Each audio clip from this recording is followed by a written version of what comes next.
రావణాసురుడు సీతమ్మ తల్లిని రామలక్ష్మణులు లేనప్పుడు అపహరించి తీసుకుని వెళ్లి లంకా పట్టణంలో అశోకవనంలో శిశుపావృక్షం కింద బంధించి ఉంచినప్పుడు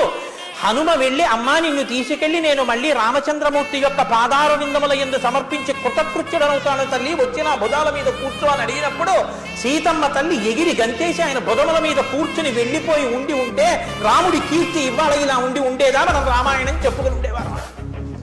ఆవిడొక్క మాట అంది, నువ్వే కాదయా పుత్రసౌడవైనా సరే రాముడే రావాలి, నన్ను తీసుకెళ్ళాలి తప్ప పరపురుషుడని తెలిసి ముట్టుకుని నేను మాత్రం వెనక్కి రాను. రాముడే వచ్చి నన్ను తీసుకెళ్ళాలి, రాముడే రావణ సంహారం చెయ్యాలి. ఆ తల్లి రాముని యందు అంత గొప్ప ప్రేమ ప్రకటనం చేసి పాతివ్రత్యాన్ని నిరూపించుకుని నిలబడింది కనుక